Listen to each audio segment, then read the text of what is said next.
They're here, everyone. They are the smart kids at the shops with their mothers or fathers, riding their bikes around the streets and playing down by the river, as well as talking to their friends on their smartphones. Join the smart kids each week as they discover, explore, and solve the mysteries of today. Here's your host, JT Crowley.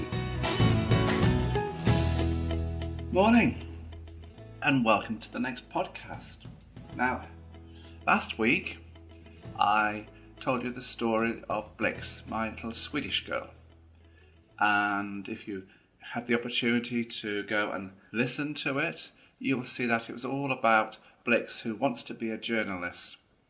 And with her friends Ula and Bigo, they start to investigate, or want to investigate, all about her father's disappearance, who is a TV anchorman and who's been a investigative journalist for a long time, and he's disappeared.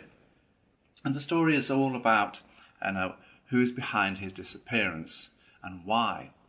So this will be a fantastic scoop for her and set her on the road for being a professional journalist. That's what she wants to be. And I said at the end of the podcast that was the end of the Nordic kids, because there were only 5 countries in the Nordic countries. And so we've done a little short story, a character from each of those countries: Iceland, Norway, Sweden, Finland and Denmark. So I said next week, well, I might be doing some interviews with authors, or I might just do some readings. And having thought about it, I've opted to do some readings.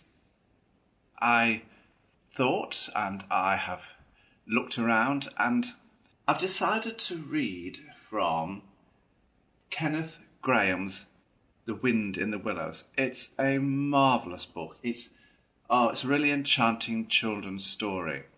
I loved it when I was a child, and it's all about the adventures of the 4 animals. You know, as I remember I said to you, you can do your characters. You've got the tripod of characters, you get your main character, and then you've got your sub-characters. I actually said to you also that your characters can be animals, and this book, The Wind in the Willows by Kenneth Grahame, the characters are animals. And you've got, these, it focuses on the 4 anthropomorphized animals. You've got mole, you've got rat. Now, rat isn't actually a rat. Rat is a European water vole. Then you've got toad, the frog, and then you've got badger. And they are all messing about on the river in their boat. This is what this wonderful story is all about. It's a fictional story. It's a story that the author just wanted, kids to enjoy. And I can remember when I was a child, although I wasn't a great reader, and I've always said that, but this is the one book that I really loved. So I thought I'm going to read, chapters from it, so you can see why I liked the book. And it's let me just cover off a few things here. So The Wind in the Willows is a children's book by the Scottish novelist Kenneth Grahame, and it was first published in 1908. And alternatively slow-moving, and it's fast-paced at times. And as I said, it focuses on the 4 anthropomorphized animals: mole, rat, toad and badger. And it goes back to Edwardian times in England. This is when the story was written, because it's 1908. And just to give you a bit of insight into the author himself, in 1908, Grahame retired from his position as Secretary of the Bank of England, and he moved back to Berkshire, where he had lived as a child. And he spent his time by the River Thames, doing much as the animal characters in his book do, to quote, simply messing about in boats. And the stories came about because these were bedtime stories that he told his son Alistair. And he thought, why don't I write a book and let other children have the benefit of the stories that I told my son, all about the little animals messing about on the water's edge, down by the water. That's what it was all about. So let's just go through, let's have a look at Mole. So Mole meets Rat. With the arrival of spring or fine weather outside, the good-natured Mole loses patience with spring cleaning. He has fled his underground home, emerging to take in the air, and ends up at the river, which he has never seen before. Here he meets Rat, a water vole, who at the time of the year spends all his days on and close by the river. Rat takes Mole for a ride in his rowing boat. They get along well and spend more days boating, with Ratty teaching Mole the ways of the river, with the two friends living together in Ratty's riverside home. Then you've got Toad. One summer's day, Rat and Mole disembark even, near the Grand Toad Hall, and pay a visit to Toad. Toad is rich, jovial, friendly and kind-hearted, but aimless and conceited. He regularly becomes obsessed with current fads, only to abandon them abruptly. Having recently given up boating, Toad's current craze is his horse-drawn caravan. He persuades the reluctant Rat and willing Mole to join him on a trip. Toad soon tires of the realities of camp life and sleeps in the following day to avoid chores. Later that day, a passing motor car scares the horse, causing the caravan to overturn into a ditch. Rat threatens to have the law on the car driver, while Mole calms the horse, but Toad's craze for caravan travel is immediately replaced by an obsession with motor cars. And then the story goes on, it goes on to the wild woods, and we start to meet Badger. And Badger is the grumpy badger. And he lives deep in the woods, and he doesn't like visitors, doesn't like to be disturbed. He says he's the big, old, gruff badger. And I loved this story, so I'm actually going to read the best part of the first chapter, and that's the chapter is called The Riverbank. So if you ever get the opportunity to go and have a look at this book, please do. It's wonderful. Kids, it's absolutely amazing. I know it's not stories from today. They are stories of the past, but they are wonderfully written, beautifully told, and they're just fictional fantasy and just takes you out of this world into your own little dream boats. That's what I loved about this story. The Wind in the Willows by Kenneth Grahame. So let's have a listen to the first chapter. See what you think. And I might, read other chapters as we go through other podcasts. But let's have a listen. The Mole had been working very hard all morning, spring cleaning his little home. First with brooms, then with dusters, then on ladders and steps and chairs, with a brush and a pail of whitewash, till he had dust in his throat and eyes and splashes of whitewash all over his black fur, and an aching back and weary arms. Spring was moving in the air above and the earth below and around him, penetrating even his dark and lonely little house with his spirit of divine discontent and longing. It was small wonder then that he suddenly flung down his brush on the floor and said, "Oh, bother," and "Oh, blow," and also "hang spring cleaning," and bolted out of the house without even waiting to put on his coat. Something up above was calling him imperiously, and he made for the steep little tunnel which answered, in his case, to the gravelled carriage drive owned by animals whose residents are nearer to the sun and air. So he scraped and scratched and scrambled and scrooged, and then he scrooged again, and scrambled and scratched and scraped, working busily with his little paws and muttering to himself, up we go, till at last, pop! His snout came out into the sunlight. and he found himself rolling in the warm grass of a great meadow. "This is fine," he said to himself. "This is better than whitewashing." The sunshine struck hot on his fur. Soft breezes caressed his heated brow, and after the seclusion of the cellarage he had lived in so long, the carol of happy birds fell on his dulled hearing almost like a shout. Jumping off all his four legs at once, in the joy of living and the delight of spring without its cleaning, he pursued his way across the meadow till he reached the edge on the further side.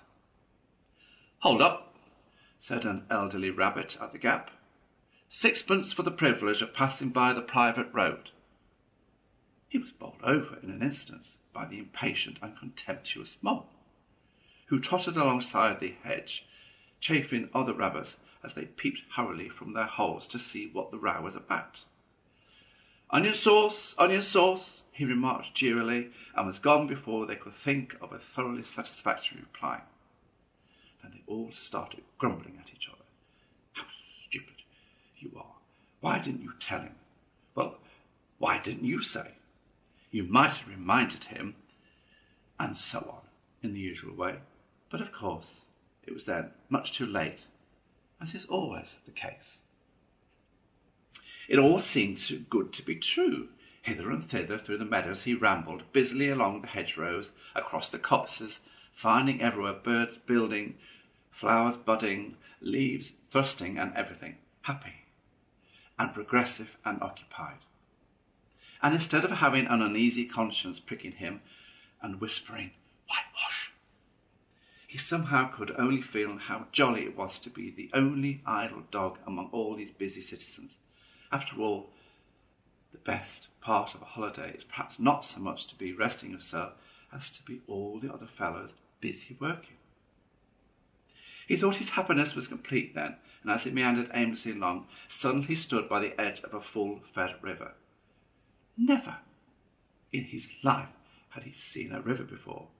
This sleek, sinuous, full-bodied animal, chasing and chuckling, gripping things with a gurgle and leaving them with a laugh, to fling itself on fresh playmates that shook themselves free and were caught and held again.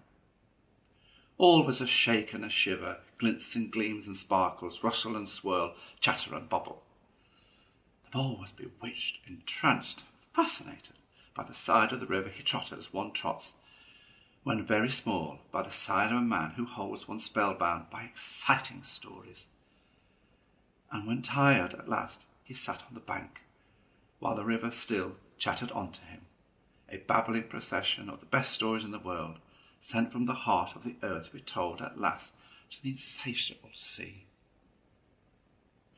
As he sat on the grass and he looked across the river, a dark hole in the bank opposite, just above the water's edge, caught his eye, and dreamily he fell to considering what a nice snug dwelling place it would make for an animal with few wants and fond of a bijou riverside residence, above flood level and remote from noise and dust.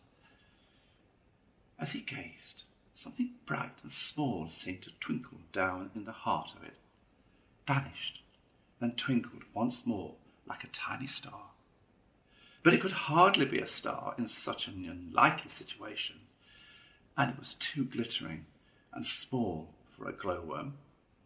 Then, as he looked, he winked at him, and so declared itself to be an eye, and a small face began gradually to grow up round it, like a frame round a picture. A brown little face with whiskers, a grave round face, with the same twinkle in its eye that had first attracted his notice, small neat ears and thick silky hair. It was the water rat. Then the two animals stood and regarded each other cautiously. "Hello, Mole," said the water rat. "Hello, Rat," said the Mole. "Would you like to come over?" inquired the rat presently. "Oh, it's all very well to talk," said the Mole, rather pettishly. He believed new to river and riverside life and its ways. The rat said nothing, but stooped and unfastened a rope and hauled on it. then lightly stepped into a little boat which the mole had not observed. It was painted blue outside and white within, and was just the size for two animals, and the mole's whole heart went out to it at once, even though he did not yet fully understand its uses. The rat scullied smartly across and made fast. Then he held up his forepaw as the mole stepped gingerly down. "Lean on that," he said. "Now then, step lively." And the mole, to his surprise and rapture, found himself actually seated in the stern of a real boat. "This has been a wonderful day," said he, as the rat shoved off and took to the sculls again. "Do you know, I've never been in a boat before in all my life." "What?" cried the rat, open-mouthed. "Never been in a... What have you been doing then?" "It's so nice as all that," asked the mole shyly, though he was quite prepared to believe it as he leant back in his seat and surveyed the cushions, the oars, the rowlocks, and all the fascinating fittings, and felt the boat sway slightly under him. "Nice? It's the only thing," said the water rat, solemnly as he leant forward for his stroke.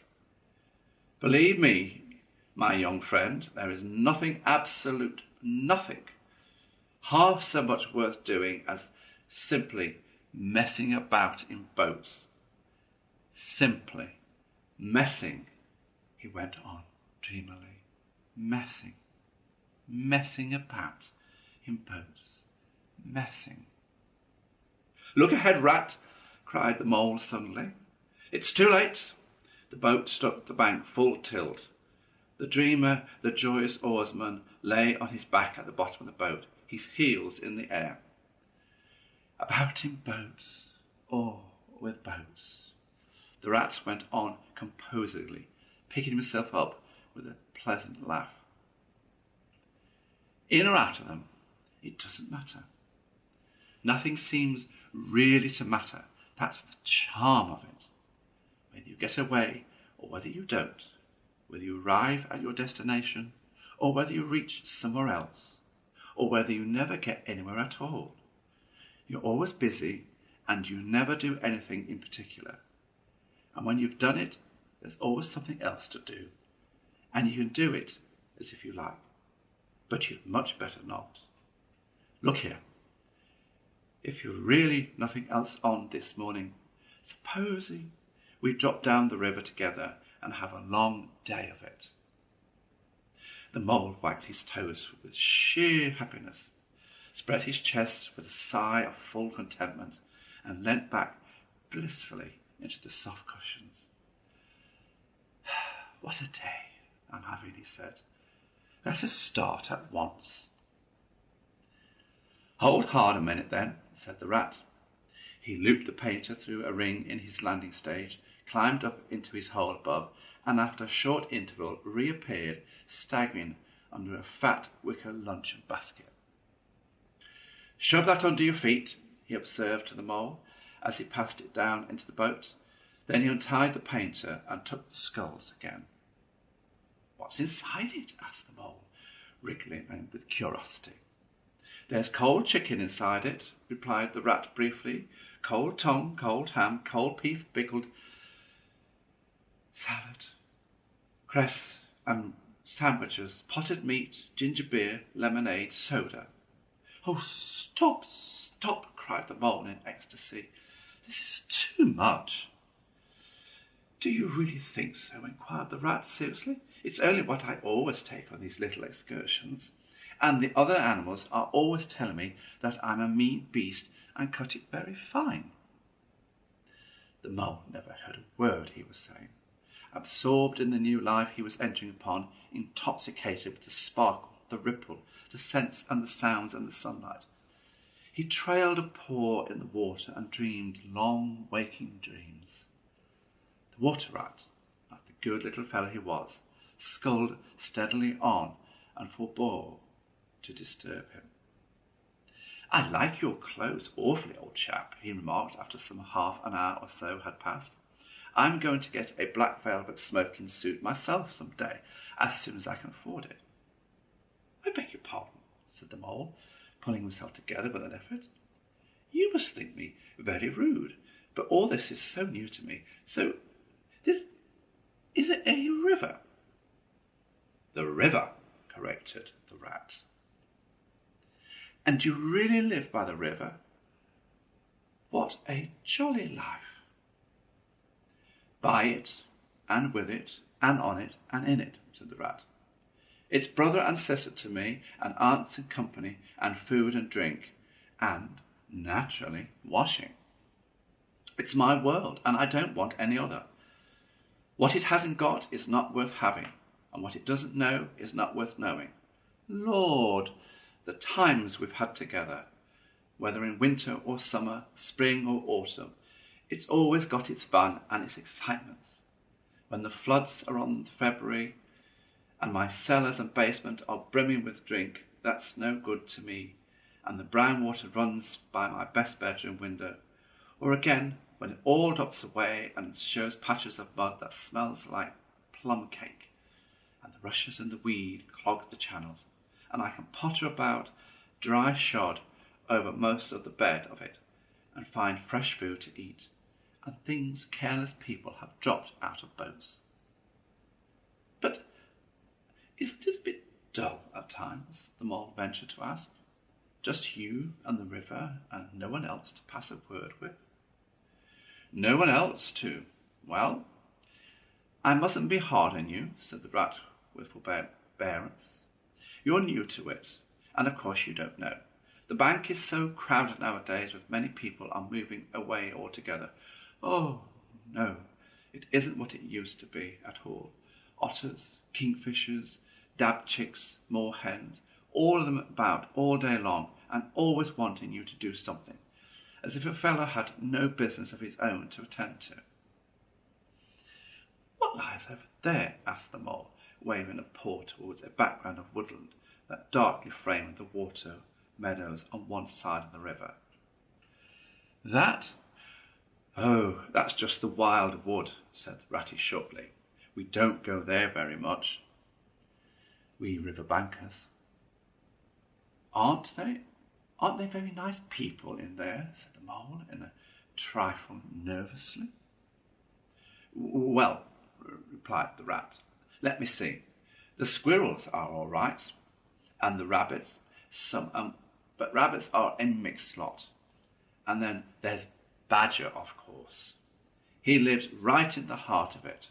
Wouldn't live anywhere else either if you paid him to do it. Dear old Badger, nobody interferes with him. They'd better not," he added significantly. "Why? Who should interfere with him?" asked the Mole. "Well, of course, there are others," explained the Rat in a hesitating sort of way. "Weasels and stoats and foxes and so on. They're all right in a way. I'm very good friends with them. Pass the time of day when we meet and all that. But they break out sometimes. There's no denying it. And then, well, you can't really trust them. And that's the fact." Well, I said I'd read a little bit of the issue. And so I hope that was just part of the first chapter. And I just hope you get a little glimpse into seeing what a wonderful story this is going to be. I will read more of it because I'm thoroughly enjoying going over the book again, looking at it, and I can just see the film, the picture of the weasels, the stoats, Badger, Toad, Ratty, Mole, all down by the riverside, in the woods, in Great Toad Hall. It's a wonderful, wonderful book. And yes, I'm going to read a lot more of it to you. But today's podcast was just all about giving you, kids, a little insight to the book itself. It's The Wind in the Willows by Kenneth Grahame. Next week, I'll read a little bit more. I'll perhaps do another chapter. But for the time being, stay safe and thank you once again for listening. See you soon. Bye. Thanks for listening to The Smart Kids. Want to follow more of their adventures? Check out The Smart Kids by JT Crowley on Amazon.com now.